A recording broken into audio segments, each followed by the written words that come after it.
Strong points of the opponent. நம்ம attack பண்றது weak பாயிண்டா அட்டாக் பண்ணவே தேவையில்லை, அட்டாக் பண்ண கூடாது. வீக் பாயிண்ட் அட்டாக் பண்ணாம நம்ம எதை தான் அட்டாக் பண்ணணும் அப்படின்னாக்க ஸ்ட்ராங் பாயிண்ட் அட்டாக் பண்ணா மட்டும்தான் you can shake your enemy, you can shake your competition, you can shake the market. இன்னைக்கு மார்க்கெட்ல வந்து இந்த ஒரு பர்செப்ஷன் இருக்கு, இது ஒரு ஸ்ட்ராங்கான பர்செப்ஷனா இருக்கு, I am going to shake this market. If you want to shake the market, attack on the strong point. ஒரு ஸ்ட்ராங் பாயிண்ட்டை நீங்க அட்டாக் பண்ணணும் அப்படின்னாக்க நம்மளுக்கு எங்க ஸ்ட்ரென்த், நம்மளுடைய ஸ்ட்ரென்த் எங்க இருக்கணும் அப்படின்னாக்க ஃபைனான்ஸ்ல கிடையாது, பீப்புள்ல கிடையாது, நம்பர் ஆஃப் பீப்புள்ல கிடையாது, இன்டர்னல் ஸ்ட்ரென்த், இந்த மென்டல் ஸ்ட்ரென்த். நம்ம பீமாவோட ஒரு கேரக்டரிஸ்டிக்ஸ் நம்ம பத்தி பேசணும், அதை டெப்தா வந்து தி inner strength. How far you are strong internally matters. இப்ப நான் வந்து ஒருத்தருடைய ஸ்ட்ராங் பாயிண்ட்ல நான் அட்டாக் பண்ண போறேன் அப்படின்னாக்க பை டிஃபால்ட் என்னுடைய அசம்ஷன் என்னவா தான் இருக்கணும் அப்படின்னாக்க I am either equal or above that person mentally. You don't need to be physically stronger to attack someone on their strong point. நீங்க பிசிக்கலா ஸ்ட்ராங் அப்படின்னு நீங்க யோசிச்சீங்க அப்படின்னாக்க அந்த 1963 வார்ல வந்து என்டையர் இஸ்ரேல் கிட்ட இருந்த ஏர்கிராப்டை விட டபுள் ட்ரிபிள் இருந்தது அவங்களுடைய எல்லா எனிமி கண்ட்ரீஸ்க்கும். Double triple, it doesn't matter. But plan is a very strong plan. Plan வந்து unshakeable plan. Unshakeable plan to the extent என்னன்னாக்க அவங்க ஃபர்ஸ்ட் பம்பார்ட் பண்ணது பிளேனை கூட கிடையாது, அவங்க ஃபர்ஸ்ட் பம்பார்ட் பண்ணது பூரா ரன்வேஸ. சப்போஸ் இவங்க கிட்ட வந்து எல்லா பிளேனையும் பாம் பண்றதுக்கு பாம் தீந்து போச்சுன்னு வச்சுக்கோங்களேன், தவறி கூட ஒரு பிளேன் கூட டேக் ஆஃப் ஆயிடக்கூடாது அப்படிங்கிறதுல அவங்க ரொம்ப கிளியரா இருந்தாங்க. அப்போ டேக் ஆஃப் ஆகாம இருக்கணும் அப்படின்னாக்க நம்மளுடைய ஃபர்ஸ்ட் டார்கெட் என்ன? ரன்வே. நீங்க ஃபர்ஸ்ட் ரன்வே இருந்தாதான் நீங்க வந்து பிளேன் டேக் ஆஃப் ஆகும். நீங்க டேக் ஆஃப் ஆனாதான் இஸ்ரேலுக்கு மேல வந்து நீங்க பம்பார்ட்மெண்ட்டே பண்ண முடியும். அப்ப ரன்வேயே இல்லை அப்படின்னாக்க நீங்க world best aircraft, best palms எல்லாமே வச்சிருந்தாலும் உங்க பிளேன் டேக் ஆஃபே ஆகாது. அப்போ எந்த இடத்துல நம்ம டச் பண்ணணும், எப்போ டச் பண்ணணும், எந்த இடத்த அடிச்சா வந்து தி எனிமி வில் பி பேரலைஸ்ட் அப்படிங்கிறதுல வந்து ஹை கிளாரிட்டி இருந்தது. அப்போ ஆர்டர் ஆஃப் அட்டாக் எப்படி இருந்தது அப்படின்னாக்கா ஃபர்ஸ்ட் பம்பார்ட் தி ரன்வே, ஃபர்ஸ்ட் பம்பார்ட் தி ரன்வே. ரன்வே ஃபர்ஸ்ட் பாம்பு போட்டுறணும். ஃபர்ஸ்ட் வந்து பம்பார்டு பண்ணி சேதப்படுத்துறது ரன்வே தான் சேதப்படுத்தணும். மிச்சம் இருக்கிற அம்யூனிஷனை வச்சு நீங்க வந்து பிளேன்ஸை சேதப்படுத்துங்க, அவ்வளவுதான். பிளேன்ஸ் சேதப்படுத்தலைனாலும் இட் இஸ் ஓகே தான். worst case scenario also is very well prepared. நீங்க ஒரு பிளேனை வந்து திருப்பி ஒரு ட்ரக்ல ஏத்தி வச்சு இன்னொரு இடத்துக்கு கொண்டு போய் அங்க இருக்கிற ரன்வேல வச்செல்லாம் நீங்க போட முடியாது. அப்படியே நீங்க போடணும்னாலும் அந்த ரன்வேயும் பாம் பண்ணியாச்சு. ஸோ அப்போ கண்ட்ரியில இருக்கிற எல்லா ரன்வேயும் சர்வே எடுத்து அந்த ரன்வே எல்லாத்தையும் பம்பார்ட் பண்ணிட்டோம் அப்படின்னாக்க ஃபிளைட் டேக் ஆஃப் ஆகாது, நம்பர் 1 ஸ்ட்ராட்டஜி. அதை மீறி டேக் ஆஃப் ஆகிற நினைக்கிற எல்லா மேஜர் பெரிய ஃபிளைட்டையும் அடிக்கிறது 2வது ஸ்ட்ராட்டஜி. இப்படின்னு டிஃப்ரெண்ட் லெவல்ஸ் ஆஃப் ஸ்ட்ராட்டஜிஸ் வந்து ஃபார்ம் பண்றாங்க to face the biggest competition. இதே விஷயத்தை தான் மகாபாரதத்துல பல ஆயிரம் வருஷங்களுக்கு முன்னாடி பண்ணியிருக்கிறாங்க. என்ன அப்படின்னாக்க ஃபர்ஸ்ட் யாரெல்லாம் வந்து top most people to be attacked and how they need to be attacked.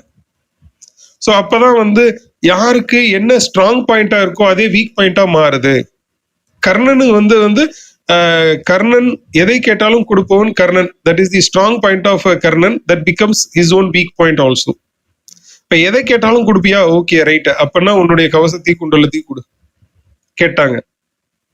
இப்போ இதுல தயங்காம கேட்கணும், அதுதான் இதுல சேலஞ்சு. நான் போய் இதெல்லாம் கேட்கலாமா அப்படின்னாக்க that is where the power of asking is there. பிசினஸ்ல வந்து எப்பவுமே ஒரு விஷயம் சொல்லுவாங்க, யூ ஹாவ் டு ஆஸ்க். எப்படி கேட்கணும் அப்படின்னாக்க how to ask, shamelessly ask. Shamelessly ask. You will get only when you shamelessly ask. Very simple. If you are not able to ask what you want, you will never get. இது இன்னும் சிம்பிளா வந்து அழுகிற குழந்தைக்கு தான் பால் கிடைக்கும் அப்படின்னு சொல்லுவாங்க. அல்லாமே ஒரு குழந்தை இருக்குன்னு வச்சுக்கோங்களேன், அந்த குழந்தை எல்லாமே everything is okay with this kid அப்படின்னு சொல்லிட்டு அதுக்கு எதுவும் கிடைக்காது. அப்போ how far and how clear I am asking. இதை வந்து சில ஆர்கனைசேஷன்ஸ்ல எல்லாம் வந்து உங்களுக்கு எப்படி டீச் பண்ணுவாங்கன்னாக்க உங்களுடைய ஆஸ்க் வந்து ஸ்பெசிஃபிக்கா இருக்கணும் அப்படின்னு சொல்லுவாங்க. ஸ்பெசிஃபிக் இஸ் டெரிஃபிக் அப்படிம்பாங்க. அப்ப ஏன் வந்து ஸ்பெசிஃபிக்கா இருக்கணும் அப்படின்னாக்க நீங்க எந்த அளவுக்கு ஸ்பெசிஃபிக்கா கேட்குறீங்களோ அதுதான் உங்களுக்கு கிடைக்கும். நீங்க எந்த அளவுக்கு ஜென்ரிக்கா கிடைக்கிறீங்களோ அதுவும் உங்களுக்கு கிடைக்கும். அப்படின்னா என்னன்னாக்க எதுவுமே கிடைக்காதுன்னு அர்த்தம். ஸோ நான் ரொம்ப ஜெனரிக்கா கேட்கறத விட நான் எந்த அளவுக்கு ஸ்பெசிஃபிக்கா நான் கேட்கறேனோ I build more chances for the success of my business. The more specific you are, the more focused you are. The more focused you are able to succeed in your business. இவ்வளவுதான் straight forward logic. அப்போ இந்த விஷயத்துல வந்து பாண்டவர்கள் வந்து they are very very specific. இந்த percent இந்த ஒரு குவாலிட்டி இருக்கு, இதை வந்து நம்ம அட்டாக் பண்ணணும். இந்த ஒரு பர்சன்ட் இந்த ஒரு குவாலிட்டி இருக்கு, லிஸ்ட் எடுத்தாச்சு. இந்த லிஸ்ட் எடுத்துட்டு எல்லாருக்கிட்டையும் ஒரே ஆள் போறது கிடையாது. அந்த ஒவ்வொருத்தர்கிட்டையும் யாரு போய் இது என்ன strategy, and that is where they are able to flexibly move forward. இந்த இடத்துல டீமா ஒர்க் பண்ணாலும் எல்லா டீமுமே சேர்ந்து எல்லாருக்கும் இருந்தது என்ன, ஒரே ஒரு விஷயம் என்ன அப்படின்னாக்க ஒரே அப்ஜெக்டிவ் தான், டு வின் திஸ் வார். அதுல வந்து டவுட்டே கிடையாது. இதுலதான் வந்து பீஷ்மரும் கிருஷ்ணரும் வந்து ஒரு மிகப்பெரிய டிஃபரன்ஸ் இருக்கு இந்த ரெண்டு பேருக்கும். ஏன்னா கிருஷ்ணர் ஒரு சைடு எடுத்த உடனேயே நான் தான் கொல்ல மாட்டேனோ தவிர, but I will ensure everyone is killed. Simple. அதுக்கான எல்லா மாஸ்டர் மைண்டு எல்லா பிளானையும் வந்து கொடுக்கறது கிருஷ்ணர் தான். இப்ப இந்த இடத்துல என்ன பண்றாங்க அப்படின்னாக்க, பாண்டவர்கள் ஹையர் பண்ணியிருக்கிற ஒரு பெரிய கன்சல்டன்ட் யாருன்னா கிருஷ்ணன். இந்த கன்சல்டன்டோட கெப்பாசிட்டி தெரிஞ்சுக்கிட்டாங்க. இந்த கன்சல்டன்ட் நிறைய டைம் நம்ம என்ன பண்ணுவோம் அப்படின்னாக்க, ஒரு பெரிய பிசினஸஸ்ல ஒரு பெரிய சேலஞ்ச் என்ன அப்படின்னாக்க, ஒரு கன்சல்டன்ட்டை வந்து நீங்க ஹையர் பண்ணிட்டீங்க அப்படின்னாக்க அந்த கன்சல்டன்ட் சொல்றதை கேட்கணும். கன்சல்டன்ட் சொல்றதை கேட்டா அவரு சொல்ற மாதிரி பிசினஸ் நடக்கும். இப்ப அவர் சொல்ற மாதிரி பிசினஸ் நடக்கணுமா நடக்க கூடாதுன்னு முடிவு பண்றது வந்து it is up to the owner of the business, business ஓனருடையது. பட் ஒரு கன்சல்டன்ட்டை நம்ம ஆன்போர்டு பண்ணிட்டோம் அப்படின்னாக்க, how far are we allowing the consultant to roll his idea, or how far are we able to take his ideas, that determines the success of the business. And also equally it is also important how far I have recruited the right consultant for my business is also very important. இப்போ நான் recruit பண்ணியிருக்கிறதே ராங்கான consultant வச்சுக்கோங்களேன், அவருக்கு experience இல்லை, implementation experience இல்லை, இல்ல இதுல என்ன ஆகுன்ற consequences எல்லாம் அவருக்கு தெரியாம இருக்கிறாரு அப்படின்ற ஒரு கன்சல்டன்ட் இருக்காரு அப்படின்னாக்க, and that is where the biggest challenge becomes. When trainers become consultants, when people who do not have execution experience, when I say trainers, execution experience இல்லாத ஒருத்தர் வந்து ஒரு பிசினஸ கைடு பண்ணும்போது we are facing challenges. இதே ஒரு execution experiences இருக்கிறவர் வந்து அதுதான், அதனாலதான் என்ன பண்றாங்க அப்படின்னாக்க, ஒரு பிசினஸ்ல எக்ஸிகியூஷன் எக்ஸ்பீரியன்ஸ் இருக்கிறவர் வந்து மென்டர் அப்படின்னு சொல்றாங்க. மென்டர் அப்படின்றவர் யாரு அப்படின்னாக்க, நம்ம என்ன பிசினஸ் பண்றோமோ அதே பிசினஸ் அவர் ஆல்ரெடி பண்ணி அதை சக்சஸ்ஃபுல்லா பண்ணவரை வந்து நம்ம ஏன் மென்டர்னு சொல்றோம்னாக்க, he knows what works and what will not work in that business. அப்ப இந்த இடத்துல வந்து கிருஷ்ணர் வந்து ஒரு மென்டரா இருக்கிறார். இந்த இடத்துல என்னன்னா, நான் சொல்றத சொல்லிட்டேன், செய்ய வேண்டியது உன்னுடைய கடமை. இப்ப வந்து ஓகே, போருக்கு வந்து எல்லா இன்டெலிஜென்ஸ் திரட்டியாச்சு, யார் யார்கிட்ட யார் யாரை எங்கெங்க டிசார்ம் பண்ணணும்னு சொல்லி அவங்கவுங்களை டிசார்ம் பண்ணியாச்சு, எல்லாரையும் கொண்டாந்து போர்க்களத்துல நிப்பாட்டியாச்சு. இப்போ மாவீரனான அர்ஜுனனுக்கு வந்து தேரோட்டியா வர்றாரு கிருஷ்ணர். போர்க்களத்துல வந்து நின்னாச்சு. இப்ப நம்மால் என்ன ஆகுறாரு அப்படின்னாக்க, கொஞ்சம் ஷேக் ஆகுறாரு. அர்ஜுனன் என்ன சொல்றாரு அப்படின்னாக்க, போர்க்களத்துல வந்த ஃபர்ஸ்ட் டேவே என்ன சொல்றாரு, இவரு என்னுடைய கிராண்ட் நெஃப்யூ பீஷ்மரு, இவரு என்னுடைய துரோணர் வந்து என்னுடைய டீச்சரு, மத்த எல்லாரும் என்னுடைய அண்ணன் தம்பிகள், இவங்களெல்லாம் நான் எப்படி கொள்ளுவேன், இதெல்லாம் தர்மமாகாது, எனக்கே ரொம்ப கஷ்டமா இருக்கு, என் மனசுக்கு ரொம்ப கஷ்டமா இருக்கு, I think we can withdraw this war அப்படிங்கிற மாதிரி ஒரு சொல்றாரு. சில சமயம் நம்ம பிசினஸ்ல வந்து நம்ம எடுக்கிற emotional decisions are always bringing us to the end of business most of the times. நான் சொல்ற எமோஷனல் டெசிஷன்ஸ் அப்படிங்கிறது என்ன அப்படின்னாக்க, இட் இஸ் எமோஷன் அப்படிங்கிறது பிசினஸ்ல கண்டிப்பா இருக்கணும். Emotion, you cannot have a business by killing your emotions. But என்ன அப்படின்னாக்க, attaching yourself to things that can pull you down. ஒரு ஸ்டாஃப் ரெக்ரூட்மெண்ட் நம்ம பண்றோம் அப்படின்னாக்க, இந்த ஸ்டாஃப் எப்படி நம்ம ரெக்ரூட் பண்றோம், இந்த பையன் ரொம்ப நல்லா பேசுறான், சவப்பா இருக்கிறவன் பொய் சொல்ல மாட்டான், இந்த கிரைட்டீரியால நான் வந்து உள்ள எடுக்கிறேன்னா, இல்ல உண்மையிலேயே என்னுடைய ஜாப் ரோலுக்கு தேவையான குவாலிஃபிகேஷன்ஸ் அவன் ஆல்ரெடி செஞ்சிருக்கானா, அதை டெமான்ஸ்ட்ரேட் பண்ணியிருக்கானா, இல்ல அதை பண்ற கேப்பபிலிட்டி இருக்கா அப்படிங்கிறத டெஸ்ட் பண்ணி நான் எடுக்கிறேன்னா, இல்ல எங்க சொந்தக்காரன் பையன் ரொம்ப கஷ்டப்படுற பையன், அவனுக்கு ஹெல்ப் பண்ணும் அப்படிங்கிறதுக்காக நான் அவனை எடுக்கிறேன்னா அப்படிங்கிறது ரொம்ப ரொம்ப முக்கியம். இப்ப இந்த இடத்துல அர்ஜுனனுக்கு என்ன ஒரு சேலஞ்ச் அப்படின்னாக்க, போர் எல்லாம் டிசைட் பண்ணி இவ்வளவு நாள் எல்லாம் ஃபைன் டியூன் பண்ணி மாஸ்டர் ஸ்ட்ராட்டஜி எல்லாம் பண்ணி வந்தாச்சு. டிடே அன்னைக்கு அவர் பேக் அடிக்கிறாரு. ஏன்னா நான் இவங்களோட எல்லாரோடையும் எமோஷனலா நான் அட்டாச் ஆயிருக்கேன். அட்டாச் ஆயிருக்கும் போது how can I kill these people? But இங்க வாரோட ரூலே என்னன்னாக்கா, you will be able to win the war only when you kill all these people. Simple. அப்ப இந்த இடத்துல வந்து அப்ஜெக்டிவா அவர் ஏன் திங்க் பண்ணணும் அப்படின்னு சொல்லி கிருஷ்ணர் வந்து அவருக்கு ஒரு ஒரு ஒரு உபதேசம் பண்றாரு. அதுதான் வந்து கீதா உபதேசமா மாறுது. அது ஒரு ஃபியூ சாப்டர்ஸ் ஓடுதுங்க. இப்ப அந்த கீதா உபதேசத்துக்குள்ள போனோம் அப்படின்னாக்க பார்ட் 4 இல்ல பார்ட் 40 நம்ம போட்டா கூட பத்தாது. அவ்வளவு விஷயங்கள் இருக்கு அந்த கண்டென்ட்ல. பட் இதுல வந்து நம்ம ஒரு புரிஞ்சுக்க வேண்டிய ஒரு முக்கியமான விஷயம் என்ன அப்படின்னாக்க, ஒரு ஒரு கன்சல்டன்டா ஒரு மென்டரா கிருஷ்ணர் எங்க ஸ்டெப் இன் ஆகுறாரு அப்படின்னாக்க, when the business needs him the most, the critical situation war stageல கொண்டாந்து வச்சாச்சு. now Arjuna want to back off. அவர் வந்து இல்ல எனக்கு வந்து இது ரொம்ப மனசுக்கு கஷ்டமா இருக்கு, நம்ம செய்யறது சரியா தப்பானே எனக்கு தெரியல அப்படிலாம் ஒரு டவுட்ஃபுல் சிச்சுவேஷனுக்கு வரும்போது he is stepping in. the consultant does his job in the right way. சிம்பிளா என்ன சொல்றாரு, நீ என்ன பண்றதுக்கு வந்த, நீ அப்ஜெக்டிவ். அதுல வந்து இந்த கீதா சாரம் அப்படின்றது வந்து எல்லாருக்கிட்டையும் வந்து நிறைய ஆபீசஸ்ல வந்து நம்ம வச்சிருப்போம், நிறைய வீடுகள்லயும் இருக்கும். அப்ப அவருக்கு பேசிக்ல இருந்து சொல்றாரு, நாம எதை கொண்டு வந்தோம், இங்க இருந்து எதை கொண்டு போக போறோம், எதை நீ இங்க இருந்து எடுத்தியோ இது இங்க இருந்து அப்படின்னு ஒரு பெரிய கீதா சாரத்தை வந்து சொல்றாரு. இது எல்லாம் எதுக்கு சொல்றாரு அப்படின்னாக்க, to bring back the focus of Arjuna back to war. am I having a team that always comes back to focus whenever there is a deviation, whenever there is a derailing of the strategy, whenever things are going wrong? Am I able to get my team back to focus? Do I have a team that is able to bring everyone back to focus? அது வந்து ரொம்ப ரொம்ப முக்கியம். இப்போ அந்த back to focus வந்ததுக்கு அப்புறம் now there is no turning back. அதுக்கப்புறம் வார் வந்து ஸ்டார்ட் ஆகுது. அப்புறம் கடன்னு ஒவ்வொரு வேலையா நடக்குது. இப்ப இந்த வார் நடக்கும்போது என்ன பண்றாங்க அப்படின்னாக்க, எல்லா வீரர்களுடையும் சண்டை போடும் போதும் எல்லா டைமும் ஒரே ஸ்ட்ராட்டஜி யூஸ் பண்றது கிடையாது.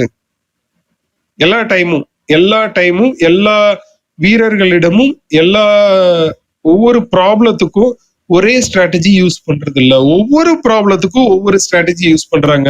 ஒவ்வொரு ப்ராப்ளத்துக்கும் ஒவ்வொரு எக்ஸ்பர்ட்டை யூஸ் பண்றாங்க. they are not using only one expert for all the problems. இப்ப நம்ம பிசினஸ்ல வந்து are we doing like this?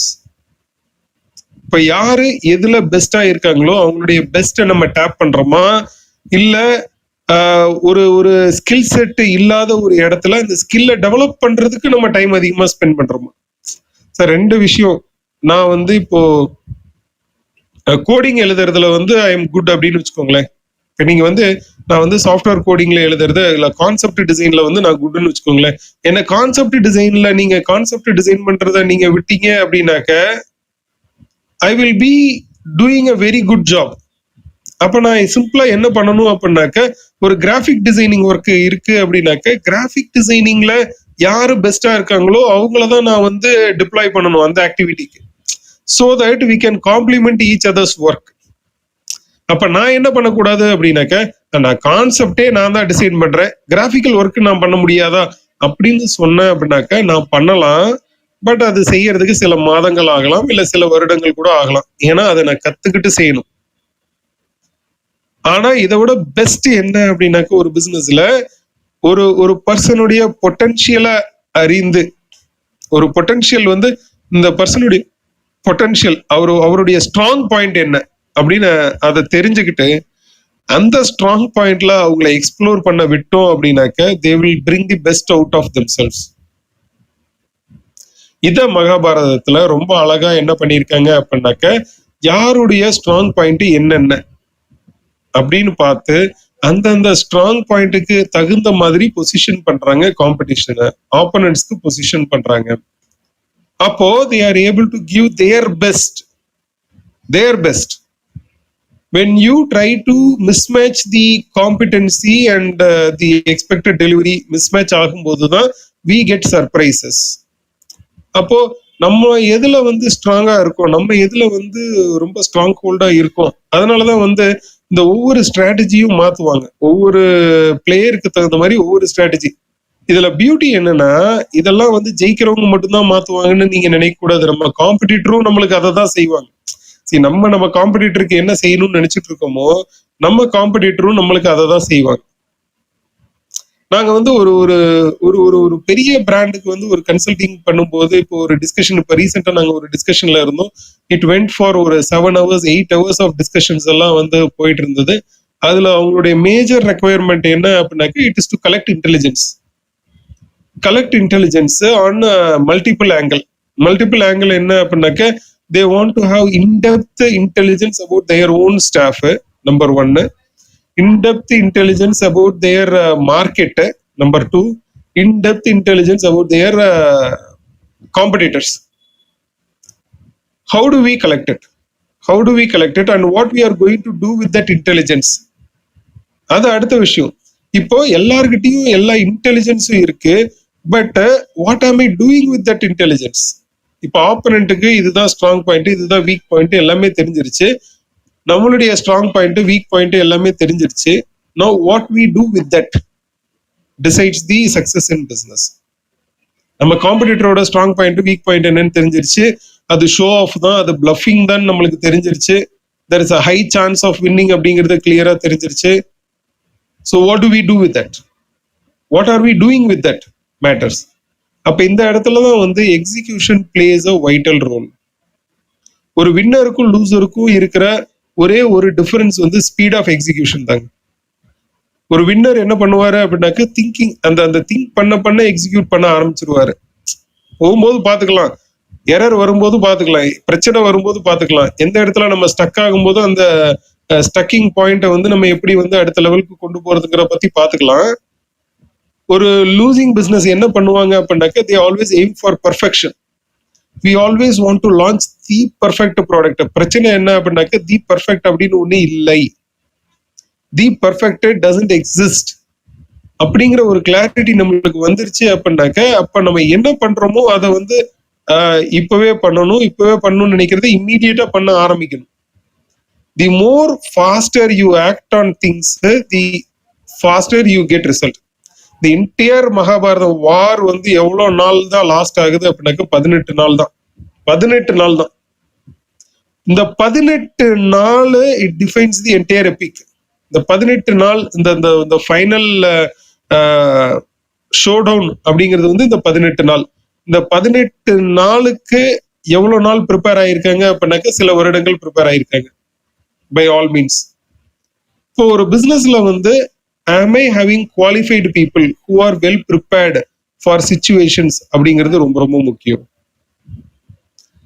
ஒவ்வொரு சிச்சுவேஷனும், ஒவ்வொரு கஸ்டமரையும் நான் ஒவ்வொரு மாதிரி அவங்களுக்கு தகுந்த மாதிரி am I customizing myself?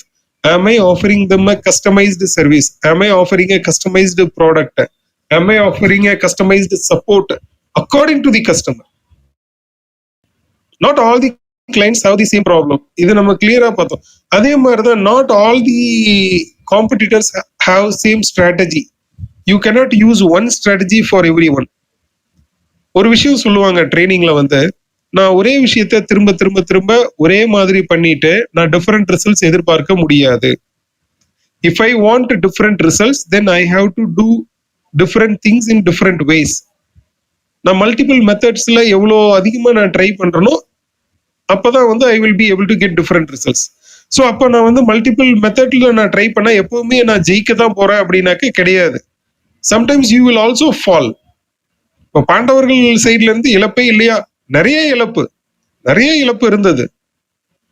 But at the end what happens matters. At the end the war was one. அப்போ இந்த இடத்துல வந்து எனக்கு டவுன்ஃபாலே வராதா? இப்ப நான் எல்லா ஸ்ட்ராட்டஜி யூஸ் பண்றேன், நான் ஸ்ட்ராட்டஜி மாத்தி யூஸ் பண்றேன் அப்படின்னாக்க எனக்கு எல்லாமே சக்சஸ் தானே அப்படின்னாக்க, எல்லாமே சக்சஸ் அப்படின்னாக்க அது பிசினஸே கிடையாது. அப்ப பிசினஸ் அப்படின்னாக்க என்னதான் இருக்கும் அப்படின்னாக்க, கண்டிப்பா ஒரு ஷார்ட் ஃபால் இருக்கும், ஒரு டவுன்ஃபால் இருக்கும், ஒரு ஸ்டெப்பிங் பேக் இருக்கும். அந்த ஸ்டெப்பிங் பேக்ல இருந்து how far you are able to bounce back. Sir ஆமா, நான் இந்த ஒரு விஷயத்த நான் பண்ணணும்னு ட்ரை பண்ணேன், அதுல ஒரு 10 லட்சம் ரூபாய் லாஸ். ஓகே, இந்த 10 லட்ச ரூபாயை நான் ரெக்கவர் பண்றேன் அப்படின்னு சொல்லிட்டு தர்மர் சூதாட போன மாதிரி நம்ம திருப்பி திருப்பி விட்டதை பிடிக்க போறேன்னு அதே லைன்ல போகாம, சரி okay, now there is a shortfall of 10 lakhs, okay, this is a big learning for me. அப்பனா நான் ஒரு 10 லட்ச ரூபாய் செலவு பண்ணி இது ஏன் ஒர்க் ஆகல, இது ஏன் நான் இப்படி பண்ணேன் அப்படிங்கறத தெரிஞ்சுக்கிட்டேன். So what to do next so that I can make more money than what I have lost. அப்படிங்கிறது தான் change of strategy. Change of ஸ்ட்ராட்டஜிங்கிறது வந்து அதே பிசினஸ்க்குள்ள அதே ரூட்ல போய் நான் திருப்பி மீட்டு கொண்டு வர்றேன்னு யோசிக்கிறத விட, ஓகே இதுல லாஸ் ஆச்சுன்னா என்ன, இப்ப இன்னொரு ஆக்டிவிட்டியில நான் அடுத்து கெயின் பண்ண போறேன். How fast we are bouncing back matters. அதனாலதான் வந்து நியூரோ செமான்டிக்ஸ்ல என்ன சொல்லுவாங்க அப்படின்னாக்க, the resilience score is very very important for business. Resilience score அப்படின்னா என்ன அப்படின்னாக்க, ஒரு செட்பேக் ஆகுது நம்ம பிசினஸ்ல, நம்ம ஒரு விஷயம் வந்து இது இப்படிதான் நடக்கும் அப்படின்னு நம்ம நினைக்கிறோம். 100% நம்ம நம்புறோம். நம்ம நம்புறது வேற, மார்க்கெட் நம்புறது வேற. மார்க்கெட் ரியாக்ட் பண்றது வேற. இப்போ நான் வந்து ஒரு ப்ராடக்ட்டை வந்து ஃப்ளோட் பண்றேன். நான் வந்து 100% நான் நம்புறேன் இது வந்து எல்லா ஸ்கூல் ஸ்டூடெண்ட்ஸுக்கும் 100% யூஸ்ஃபுல்லா இருக்கும் அப்படின்னு நான் நம்புறேன். நான் வந்து ஒரு ப்ராடக்ட் டிசைன் பண்ணியாச்சு, இது எல்லா காலேஜ் ஸ்டூடெண்ட்ஸும் இதை வந்து யூஸ் பண்றாங்க அப்படின்னாக்க they will be able to get XYZ benefits அப்படின்னு நான் லிஸ்ட் பண்றேன். ஆனா நான் அதை மார்க்கெட்டுக்கு கொண்டு போனதுக்கு அப்புறம் தான் எனக்கு தெரியுது என்னை விட இன்னும் ரொம்ப சீப்பா கொடுக்குறவங்க இல்ல ஃப்ரீயா கொடுக்குறவங்க நிறைய பேர் மார்க்கெட்ல இருக்காங்கன்னு தெரியுது. அப்ப நான் என்ன பண்ண போறேன் அப்படிங்கிறது வந்து it is getting paralysed. Amazon prime வந்து ரிலீஸ் பண்ணும்போது அமேசான் பிரைமோட டார்கெட் என்ன அப்படின்னாக்க, we will overthrow Netflix. அதுக்கப்புறம் தான் at some point they realized they will never be able to overthrow Netflix. Netflix is too huge for them. அப்போ Amazon பிரைம்லயே தான் நான் வந்து பிசினஸ் பண்ணுவேன், அமேசான் பிரைம் வீடியோஸ்லயும் அமேசான் மியூசிக்லயும் தான் நான் பணம் சம்பாதிப்பேன்னு அவங்க அடம்பிடிச்சு நிக்காம சிம்பிளா என்ன பண்ணாங்க அப்படின்னாக்க, அமேசான் பிரைம் மெம்பர்ஷிப், ஒரு மெம்பர்ஷிப் வாங்கினீங்க அப்படின்னாக்க Amazon prime music, Amazon prime video இதெல்லாமே ஃப்ரீ அப்படின்னு சொல்லிட்டாங்க. அப்போ இந்த அமேசான் பிரைம் மெம்பர்ஷிப் வந்து அதிகமா சேல்ஸ் ஆக ஆரம்பிச்சது. Change in strategy, total strategy. இப்ப நம்மளுடைய மார்க்கெட்டுக்கு பிடித்த ஒரு மிகப்பெரிய ஒரு விஷயம் என்ன அப்படின்னாக்க, நம்மளுடைய மார்க்கெட்டுக்கு பிடிச்ச ரொம்ப ரொம்ப ஒரு மிகப்பெரிய விஷயம் என்னன்னாக்க FREE, ஃப்ரீ. நீங்க ஃப்ரீ, டீப் டிஸ்கவுண்ட், ஆஃபர் அப்படின்னு மட்டும் ஒரு விஷயத்த சொல்லி பாருங்க, you will be able to get the crowd. ஆனா இந்த ஃப்ரீக்கு ஒரு விலை இருக்கு இல்லையா, இந்த ஃப்ரீக்கு ஒரு விலை இருக்கு. ஜெஃப் பெசோஸ் சொன்னது வந்து என்னுடைய $1 பில்லியன் மிஸ்டேக்ஸ். நம்ம மட்டும்தான் வந்து மிஸ்டேக் பண்ணி மில்லியன்ஸ் ஆஃப் டாலர்ஸ் வந்து தொலைக்கிறோம் அப்படின்னு நம்ம நினைச்சோம் அப்படின்னாக்க, நீங்க ஜெஃப் பெசோஸோட இன்டர்வியூஸ் எல்லாம் நீங்க பாத்தீங்க அப்படின்னாக்க நம்மளுக்கு ரொம்ப ஆச்சரியமா இருக்கும். அவர் என்ன சொல்றாரு அப்படின்னாக்க, I make mistakes that are worth of billions of dollars. அந்த மாதிரி ஒரு $1 பில்லியன் மிஸ்டேக் தான் அமேசான் பிரைம் அப்படிங்கிறாரு. இந்த ஷாப்பிங் அப்ளிகேஷன் அவர் ஃபர்ஸ்ட் அமேசான் ஷாப்பிங் அப்ளிகேஷன் அவர் டிசைன் பண்ணும்போது சொல்றாரு, நாங்க வந்து அதை எப்படி வந்து ப்ரோக்ராம் பண்ணோம் அப்படின்னாக்க, அட் சம் பாயிண்ட் எந்த அளவுக்கு பக் இருந்தது எங்களுடைய சாஃப்ட்வேர்ல அப்படின்னாக்க, கஸ்டமர் கிரெடிட் கார்டுல இருந்து இவங்க சார்ஜ் பண்றதுக்கு பதிலா இவங்களுடைய சிஸ்டம்ல இருந்து கஸ்டமருக்கு பேமெண்ட் போயிட்டு இருந்ததாம், நெகட்டிவ் பேமெண்ட்ஸ். அந்த மாதிரி எரர்ஸ் எல்லாம் எங்களுடைய டெவலப்மெண்ட் ப்ராசஸ்ல இருந்தது. அவங்களுடைய கேஸ் ஸ்டடிலாம் எடுத்து பார்த்தோம் அப்படின்னாக்க, எவ்வளவு மிஸ்டேக்ஸ் பண்ணி தான் இந்த லெவலுக்கு ஷேப் ஆயிருக்காங்க, இந்த லெவலுக்கு வந்திருக்காங்க அப்படின்றத நம்ம புரிஞ்சுக்கலாம். So if you think there is a setback, if you think there is a setback in your plan, if you think there is a downfall in your business, it is not the end of game. What is the end of game அப்படின்னாக்க, the game ends when you win. அவ்வளவுதான். until you win the game is on, as simple as that. so until you win the game is on. or இது அப்படியே ரிவர்ஸா நீங்க போட்டு பார்க்கலாம், ஜெயிக்கிறது வர fight பண்றதுக்கு நான் தயாரா இருக்கணும், அதுதான் ரொம்ப முக்கியம். so this is what is all about a resilience score. இப்ப பாண்டவர்கள் சைடு என்ன பண்றாங்க அப்படின்னாக்கா, பாண்டவர்கள் சைடு வந்து பேக்லாஷ் இல்லையா, இல்ல வந்து டவுன்ஃபால் இல்லையா, இல்ல வந்து ஒரு டவுன் டர்னே இல்லையா இல்லைனாக்கா, கண்டிப்பா நிறைய இருந்தது. அவங்களையும் எமோஷனலா அட்டாக் ஆனாங்க, அவங்களுக்கு எமோஷனல் அட்டாக்ஸ் கொடுத்தாங்க. அர்ஜுனனுடைய பையனையே வந்து கொன்னாங்க, சக்கர வியூகத்துல வச்சு கொன்னாங்க. அப்போ இந்த இடத்துல நம்ம என்ன தெரிஞ்சுக்கணும் அப்படின்னாக்க, நம்ம ஒரு வார் அப்படின்னு போயிட்டோம் அப்படின்னாக்க டிஃபீட் வந்து ஆப்போனண்ட்டுக்கு மட்டும்தான் இருக்கும் அப்படின்ற ஒரு மைண்ட் செட்டோட போகாம we also should be able to have a mindset to take hit. So நம்மளுக்கும் எதிர் தாக்குதல் வரலாம், நம்மளுக்கும் அன்எக்ஸ்பெக்டட் ஹிட் வரலாம். அன்எக்ஸ்பெக்டட் ஹிட்ஸ் வரும்போது am I prepared to bounce back? How fast you are able to bounce back? இதைதான் வந்து இந்த F1 ரேஸ்ல எல்லாம் வந்து சொல்லுவாங்க, பிட் ஸ்டாப் அப்படின்னு சொல்லுவாங்க. பிட் ஸ்டாப் அப்படின்னா என்ன அப்படின்னாக்க, ரேஸ்ல வந்து ஒரு 200 கிலோமீட்டர் 300 கிலோமீட்டர்ல வந்து வண்டி போயிட்டு இருக்கும், நடுவுல வந்து ஒரு சின்ன பிரச்சனை அப்படின்னாக்க பிட் ஸ்டாப்னு சொல்லி ஒரு ஷார்ட் ஸ்டாப்பிங், ஒரு ஷார்ட் பீரியடுக்கு ஸ்டாப் பண்ணுவாங்க. அந்த சின்ன பீரியட் ஆஃப் ஸ்டாப்பிங்ல என்ன பண்ணுவாங்க அப்படின்னாக்க ஒரு டீமே ரெடியா இருக்கும், ஒரு டீம் ஆஃப் மெக்கானிக்ஸ், ஒரு டீம் ஆஃப் ஒரு பெரிய டீமே ரெடியா இருக்கும். எதுக்கு அந்த ரெடியா இருக்கு, வாட் இஸ் தி ரெடினஸ் அப்படின்னாக்க, அந்த காரை எவ்வளவு சீக்கிரம் பேக் ஆன் ட்ராக்கு அனுப்புறதுமோ அவ்வளவு சீக்கிரம் ட்ராக்குக்குள்ள போட்டாகணும், அதுதான் அவங்களுடைய அப்ஜெக்டிவ். ஸோ அந்த மாதிரி whenever there is a challenge in my business, do I have a team to put me back on track in the shortest period of time? Shortest period of time. அப்படி ஒரு bit ஸ்டாப்பா இருந்தவர் தான் வந்து கிருஷ்ணர் மகாபாரதத்துல. இவர் எப்பெல்லாம் வந்து ஆஃப் தி ட்ராக் போறாங்களோ பாண்டவர்கள், எப்பெல்லாம் வந்து ஆஃப் தி ட்ராக் பிளான் போகுதோ, எப்பெல்லாம் வந்து people are getting too emotionally attached to others, எப்பெல்லாம் வந்து பீப்புள் வந்து they want to have change of mind, he puts them back on track. He is the pit stop of this F1 team called Pandavas. அப்போ நம்ம கிட்ட இருக்கிற டீமுக்கு அந்த capability இருக்கா? இப்போ ஒரு F1 காரை வந்து அந்த ஷார்டஸ்ட் பீரியட், இங்க வந்து மினிட்ஸ் எல்லாம் கிடையாது, செகண்ட்ஸ்ல you have to put them back on track. அப்ப செகண்ட்ஸ்ல put them back on track அப்படின்னாக்க நம்ம கிட்ட இருக்கிற டீமுக்கு அவ்வளவு நாலேஜ் இருக்கணும், நம்ம கிட்ட இருக்கிற டீமுக்கு அவ்வளவு கேப்பபிலிட்டி இருக்கணும், நம்ம கிட்ட இருக்கிற டீமுக்கு அவ்வளவு எக்ஸ்பர்டைஸ் இருக்கணும், நம்ம கிட்ட இருக்கிற டீம் முக்கியமா ப்ரெடிக்டபிளா இருக்கணும். அப்ப டிரைவருக்கு வந்து என்ன ஒரு டவுட் இருக்க கூடாது அப்படின்னாக்க, இவன் கரெக்டான டயர் தான் மாத்திருப்பானா, கரெக்டான கிரீசிங் தான் பண்ணிருப்பானா, இவனை நம்பி நான் இந்த ஸ்பீட்ல போலாமா அப்படிங்கிற ஒரு ஷேடோ ஆஃப் டவுட் கூட வரக்கூடாது டிரைவருக்கு.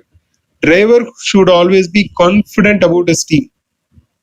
எப்படி வந்து பாண்டவர்கள் வந்து கான்ஃபிடென்ட்டா based on the advice given by the Krishna they were able to get on, execute and win the வாரோ, அந்த அளவுக்கு நாம கான்ஃபிடென்ட்டா ட்ரஸ்ட் பண்ற அந்த ஒரு ட்ரஸ்டட் டீம் நம்ம ஃபார்ம் பண்ணியிருந்தோம் அப்படின்னாக்க no one can stop our victory. And with this we are closing today's input session, the final day of valuable business lessons from Mahabharatam. Thank you all so much. Thank you. Sukumar sir, you can take over. Fantastic sir, அருமை அருமை.